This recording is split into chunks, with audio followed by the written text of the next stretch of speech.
Who had our back? Who been fighting with us? And every time we did fight, they made it look like we were being thugs and bullies and tearing up the place. But that wasn't us. Right. It was people added to the supposed to be the cause, you know? So yeah, set this one out. Let them go ahead and do what they gonna do. They go either tear it up, they go either they're not gonna get arrested. They probably gonna slap them on the wrist, tell them to go home because they not us. You know what I'm saying? Okay. So, because I think everybody from that January 6th, then they all get parted. Everybody? Yes, they did. They got parted. Yes, so everybody got parted. Okay. Yeah. So why should we come and help anybody do anything when we're always made to be the bad person? That's my thoughts though. Good morning, good evening, good afternoon, wherever you're watching my videos from. Welcome back to my YouTube space. Thank you so much for being here. My returning subscribers, thank you so much. The new subscribers, thank you so much. Now, what happens when a people or when a group of people you have always depending on decided to stay quiet? Not because they have nothing to say, but because they have already said everything. Because they have said it a lot, and now they have gone silent. White people are raging not because of what black people are doing. White people are raging because of what black people are not doing. Not because of what black people are doing. Right now, black people ain't marching for them. Right now, black people are not fighting their battles. Right now, black people are not showing up anymore. Black people are on the social media creating videos, laughing and celebrating each and every moment that is made to break them. They find peace inside it.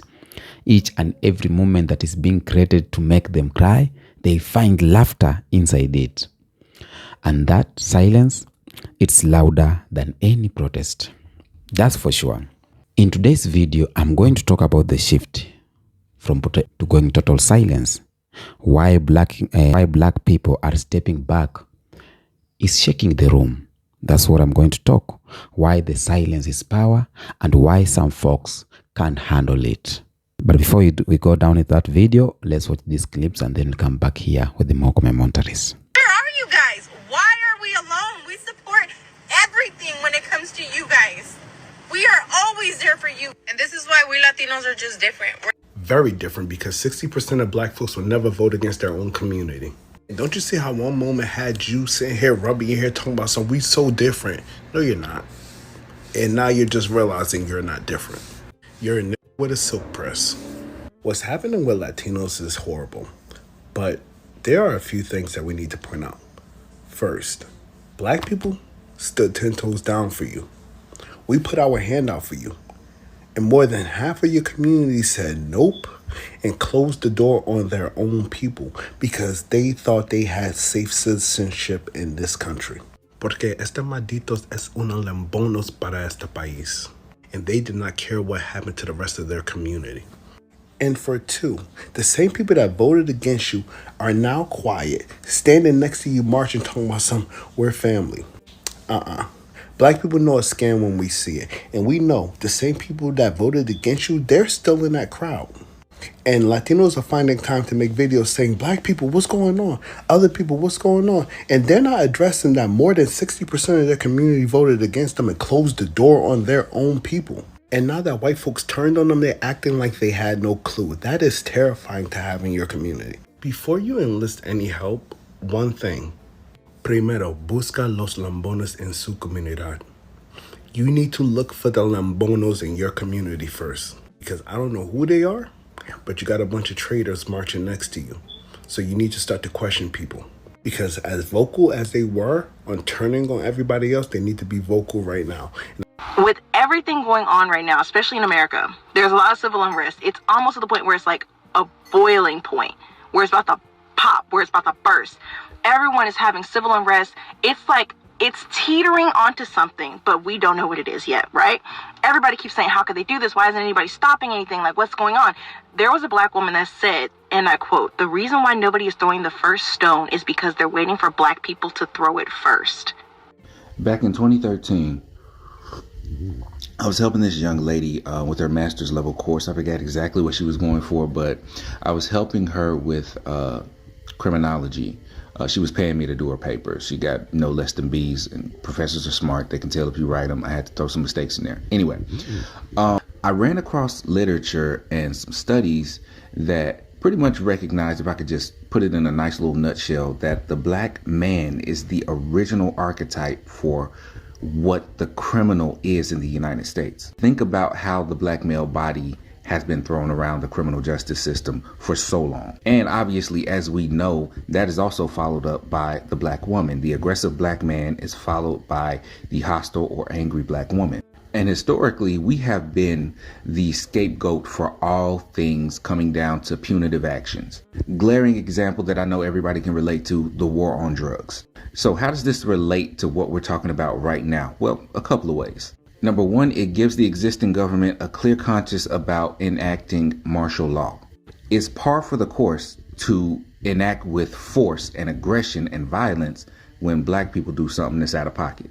Again, we've seen this historically, even if it was civil disobedience. Look at Jim Crow and the civil rights movement. I mean, again, seriously, look at the war on drugs and how many laws were changed and how many statutes were created. But the second and most dangerous and sinister thing that we have to look out for on both sides is that we're still not looked at as Americans. Because if you really get down to it, them waiting on us to go out to the front lines is a clear-cut sign that we are not worth the crash out. And on a very personal, deep level, as far as the community is concerned, that hurts. This nation, your rights, your children's rights, everybody involved that's getting wronged right now, we love nothing more than to go out there and fight for them.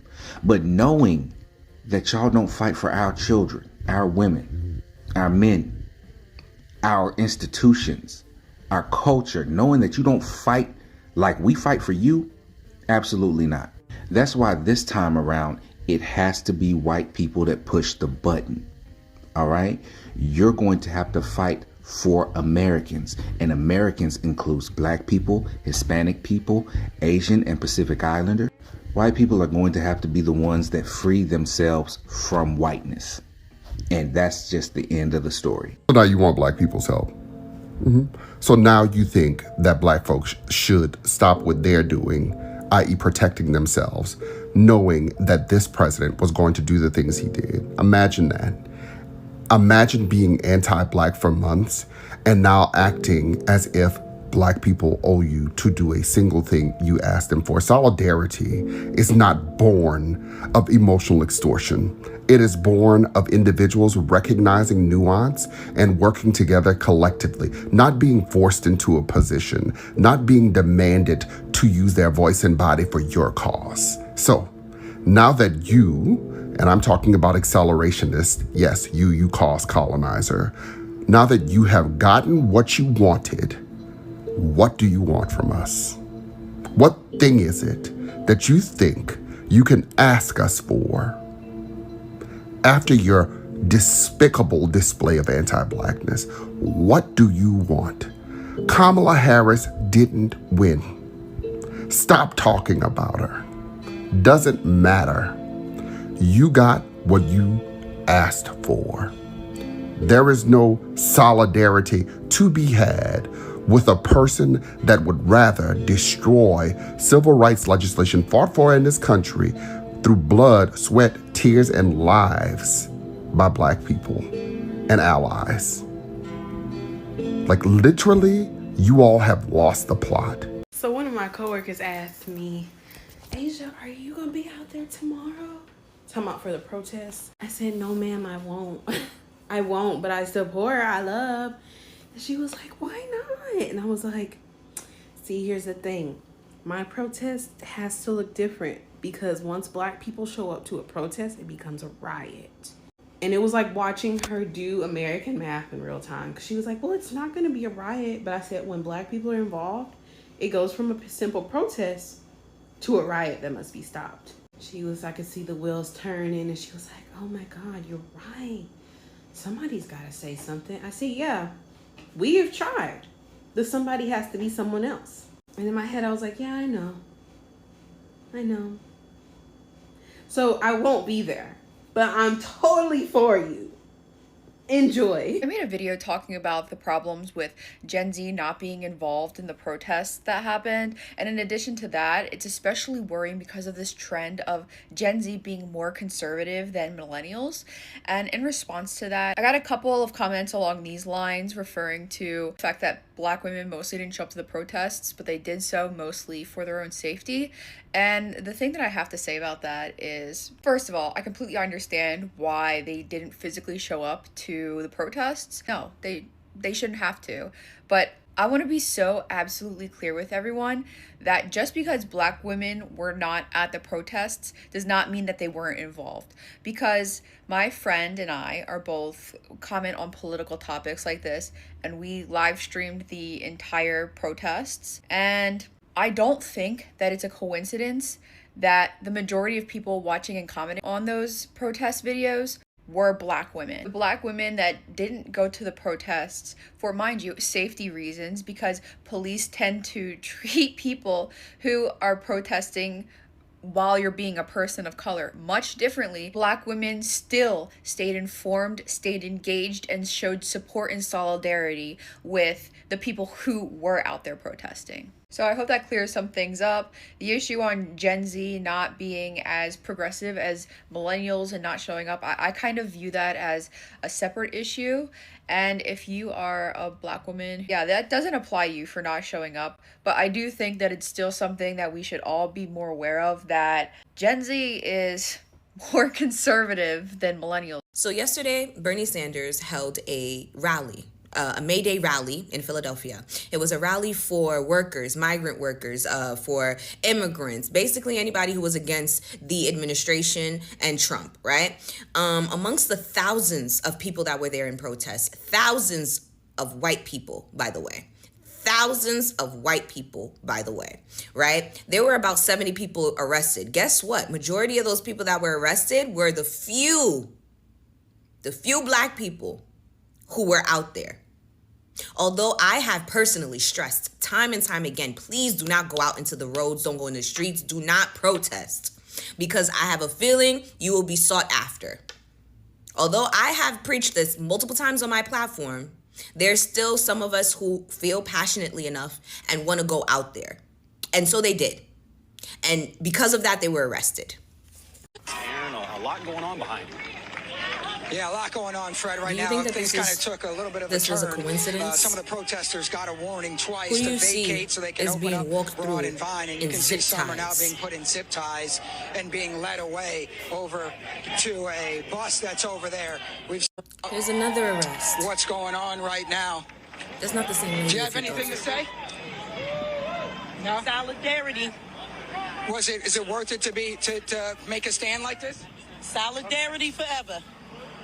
The reporter asked her, was it worth making a stance like this? And her response was solidarity forever. Where are the white allies? Where are they? Why weren't they shielding her? Why did y'all let her get them? Not even just her. Why did y'all let them get arrested so easily? Why wasn't any commotion being made? Where's the solidarity? Where is it?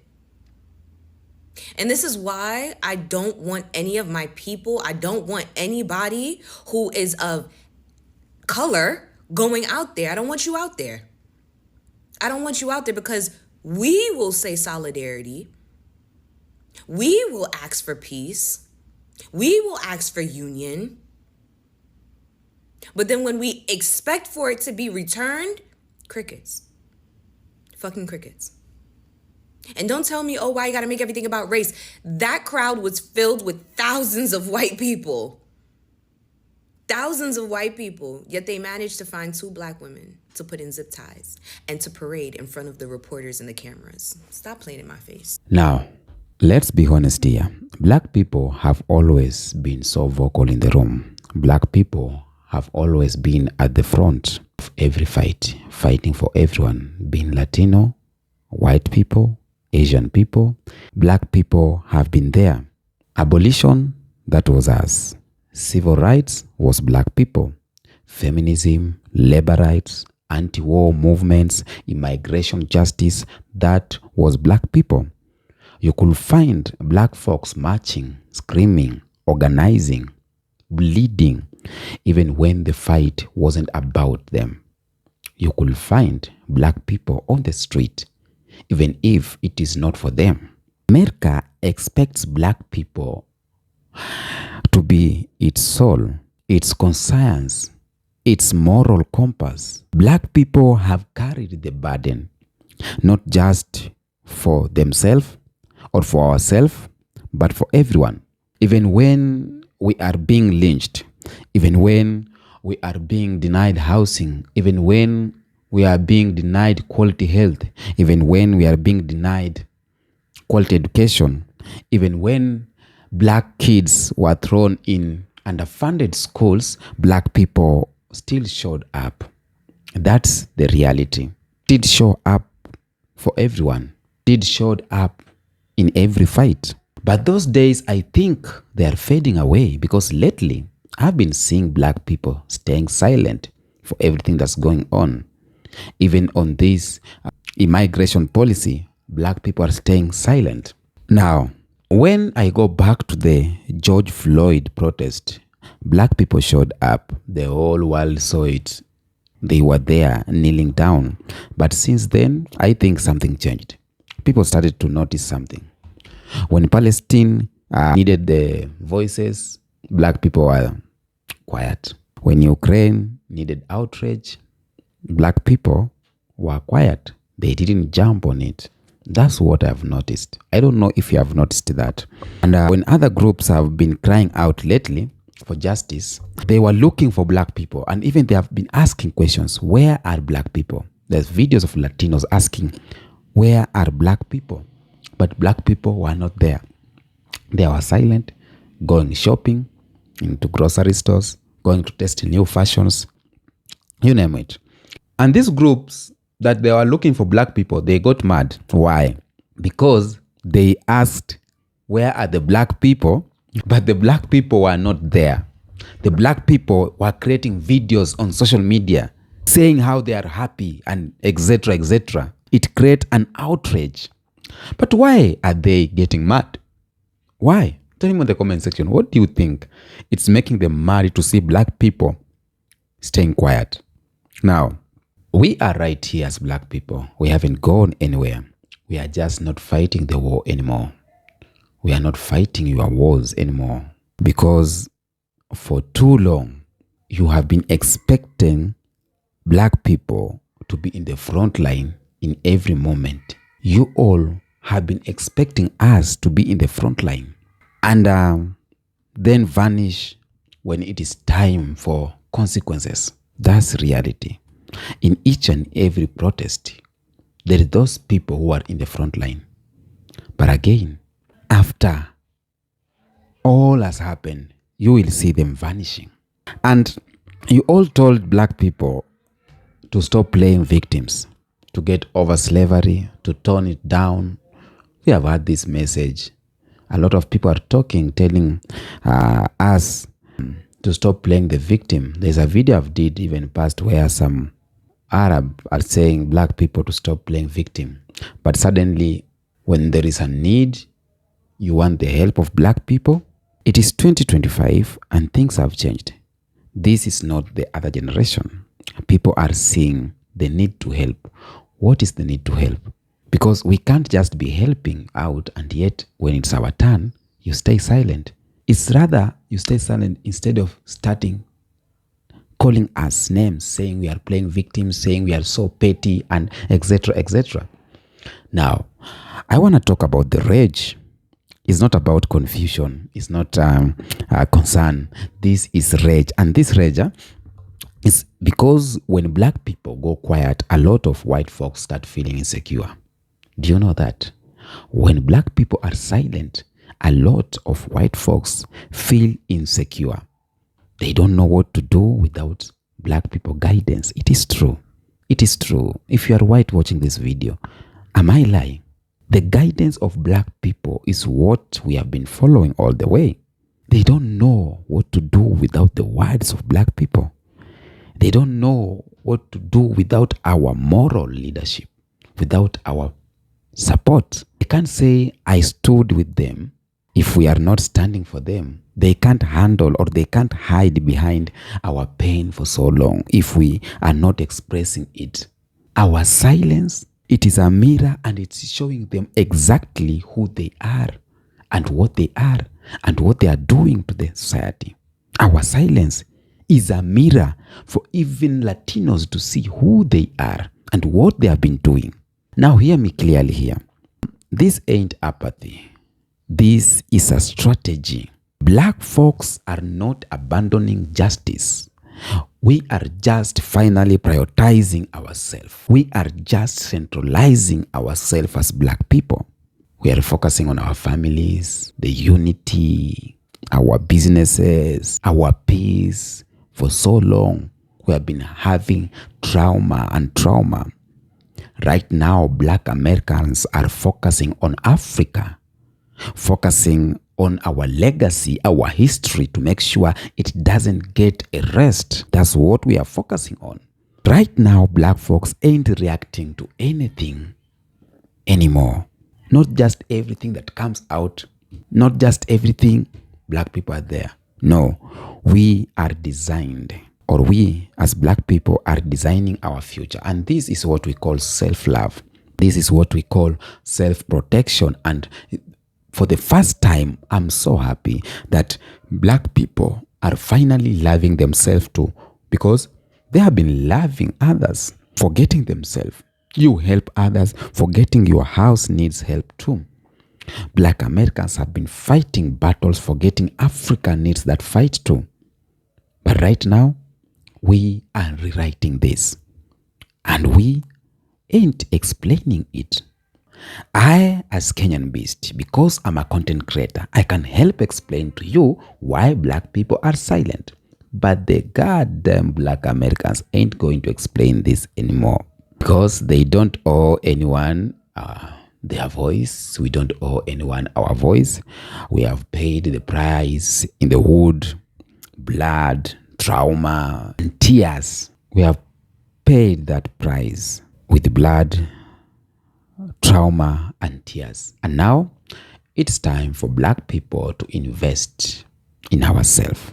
It is time for black people to love ourselves. Each time we be creating enmity between ourselves, black people and Africa, the future of our kids lies on our hands. The future of your kids lies in your hands. We cannot be fighting battles for the betterment of your generation, but our generation is going down. Let's now focus for Africa. The time I saw black Americans standing for this young man, Ibrahim Traore, that's where I knew that things has changed. That's where I knew that we as black people have decided to love ourselves and to fight our battles. I'm in love with the new black Americans. I'm in love with the new Caribbeans. I'm in love with the new black people. How we don't just jump to anything. Being in the front line comes with the consequences. Each and every stone is being thrown at us. Each and every exhauster is being exhausted to us. Each and every tear gas is being tear gassed to us first. The people in behind does not get the first punches. The people on the behind, they just enjoy the fruit of our punches as black people. But it is time to stand and defend ourselves. Focus in our businesses. Focus in our growth. Focus in our hoods. Focus in the unity of us black people. That's what we need to do right now, and we are doing it. The moment I saw black people organizing on the internet and not marching on April 5th, I felt so happy, because now things are changing. And we ain't saying that we are giving up of justice. We ain't giving up justice. We will still continue fighting for justice and our rights as black people. We will go on the ballot boxes and vote, because we need that change of black people. If there is an immigration policy that is concerning black people, we will fight for it. But we are not falling for the traps of other groups pretending to be with us. We fight their battle, but at the end, they will leave us. They will leave us saying that we are too loud. They will start saying that we focus on race. Right now, some Palestinians are going through a lot, maybe in America. Right now, Arabs, immigrants were deported. Latino, Mexican immigrants, Venezuelans were deported. Black too were deported. But this fight is not our fight anymore. I know there is white people who have been supporting black people for so long. And even them, right now they are saying, black people, it is time for you to relax and we got you. We got you because you have been here for us. Some white folks are supporting that. Some Latinos are supporting that. When I talk about the white people are raged or the Latinos are raged, I'm not talking about the whole white people. A certain number of white people, good percentage, they are in support of our silence because they have already realized that even the system does not care about them. Due to the economy, they have now realized that even these things can turn against them. Now, I hope I have said something that we all black people have been thinking. So if you are mad that black people ain't fighting for you right now, ask yourself this question. Where were you when we needed you?